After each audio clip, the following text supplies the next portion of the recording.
Assalamualaikum warahmatullahi wabarakatuh. Di sini saya Tiara Kartika Sari dari kelas manajemen 21 akan menjelaskan tentang penggunaan statistik untuk uji hipotesis. Nah, video ini saya bikin untuk memenuhi tugas dari Bapak Rehan Gunaningrat, SEMM, Fakultas Hukum dan Bisnis dari Universitas Duta Bangsa. Yang pertama itu ada hipotesis. Apa itu hipotesis? Nah, statistik dapat disimpulkan gambaran tentang sebuah variabel di suatu kelompok tanpa ada tujuan generalisasi. Contohnya, bagaimana gambaran kesejahteraan psikologis pada mahasiswa baru pada psikolog. Lalu kita bisa mencari min, median, modus, frekuensi, dan variabilitas.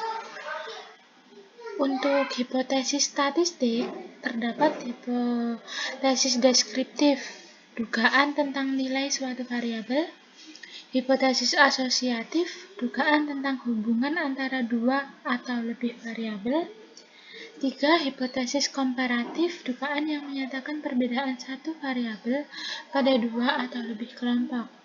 Yang terakhir ada hipotesis kausal, dugaan yang menyatakan pengaruh satu atau lebih 4 terhadap 1 D5.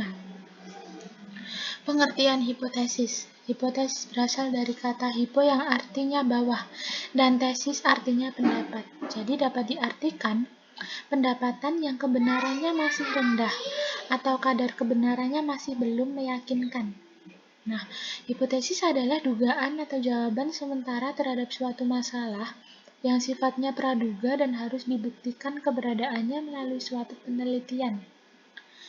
Hipotesis dibagi menjadi dua, yaitu hipotesis nol dan hipotesis alternatif, atau hipotesis nol disebut H0 yang berlawanan dengan dugaan peneliti. Hipotesis alternatif biasa disebut dengan HA, yaitu lawan dari hipotesis nol. Jika hipotesis nol tersebut tidak terbukti, maka hipotesis alternatif dapat diterima. Uji hipotesis tersebut digunakan untuk menguji apakah hipotesis merupakan suatu pernyataan yang layak dan diterima atau tidak layak dan ditolak. Untuk yang selanjutnya adalah uji hipotesis. Nah, dalam pengujian hipotesis yang diuji adalah H0. Meskipun yang kita susun adalah hipotesis HA, hipotesis alternatif. Penentuan teknik analisis statistik ditentukan oleh skala, yaitu nominal, ordinal, atau interval rasio. Untuk nominal atau ordinal, menggunakan statistik non-parametrik. Dan untuk interval atau rasio menggunakan statistik parametrik apabila memenuhi asumsi normalitas. Namun, jika asumsi normalitas tersebut tidak terpenuhi, maka harus menggunakan statistik non-parametrik dengan mengubah jenis datanya menjadi ordinal atau nominal. Untuk uji hipotesis 2, yaitu hipotesis ditentukan apakah bersifat terarah atau tidak terarah. Hipotesis terarah itu secara spesifik menyatakan lebih tinggi, lebih rendah, positif, negatif.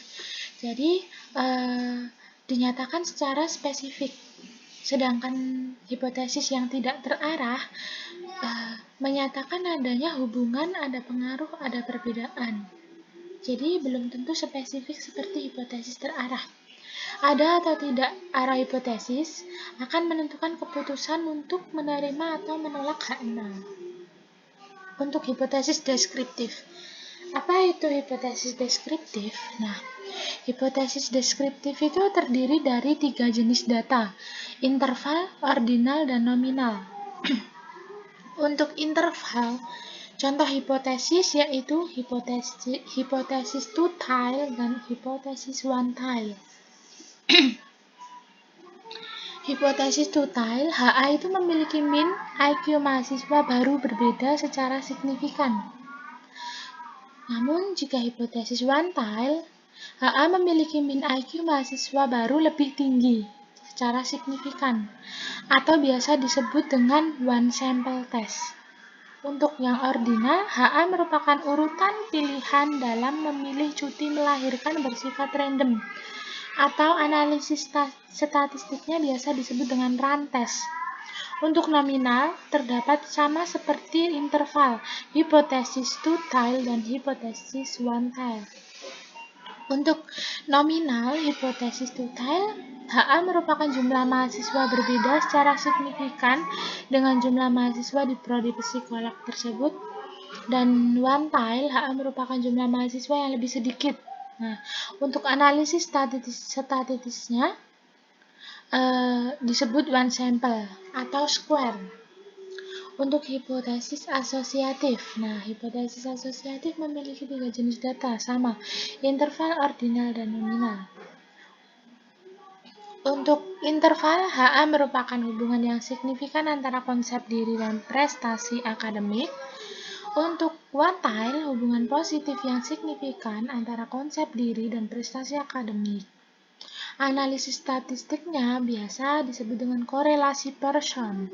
Untuk ordinal, HA merupakan hubungan yang signifikan antara ranking di raport dan intelijensi pada mahasiswa. Untuk one-tail, HA merupakan ada hubungan positif yang signifikan antara ranking di raport dan prestasi akademik pada mahasiswa. Korelasi Spearman. Korelasi Spearman itu sebutan dari analisis statistiknya. Untuk yang nominal, two-tail, HA merupakan ada hubungan yang signifikan antara kelulusan kuliah statistik dan jenis kelamin pada mahasiswa prodi psikolog tersebut. Untuk one-tail, ada hubungan negatif yang signifikan antara kelulusan kuliah statistik dan jenis kelamin, atau analisis statistiknya biasa disebut dengan square atau X. Untuk yang selanjutnya yaitu hipotesis komparatif. Hipotesis komparatif membandingkan dua atau lebih kelompok subjek dalam satu variabel tertentu. Membandingkan satu variabel tertentu dari dua waktu berbeda pada sebuah kelompok subjek. Hipotesis ini digunakan pada penelitian komparatif maupun eksperimen. Untuk analisis statistiknya digunakan juga ditentukan oleh banyaknya yang dibandingkan dua atau lebih dari dua. Untuk hipotesis komparatif memiliki dijadikan dua kelompok perbandingan. Yang pertama kelompok interval atau rasio, yang kedua kelompok ordinal dan nominal. Nah, untuk yang selanjutnya yaitu hipotesis komparatif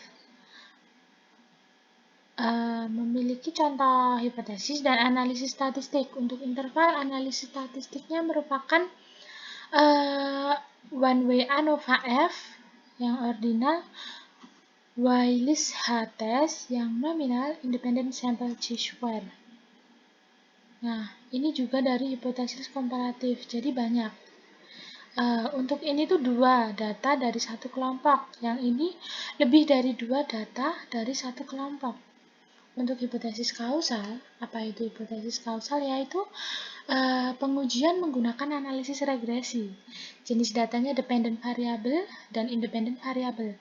Untuk tujuan regresi sendiri menghasilkan persamaan regresi dan mengetahui besarnya kontribusi 4 sendiri maupun bersama simultan. Nah, untuk hipotesis kausal, independent variable dan dependent variable tersebut memiliki dua kelompok, yaitu dependent variable, yaitu interval rasio. Untuk dependent variable nominal terdiri dari satu. Untuk interval dan rasio terdapat dua jenis data. Untuk keterangannya perlu uji normalitas, perlu uji linearitas.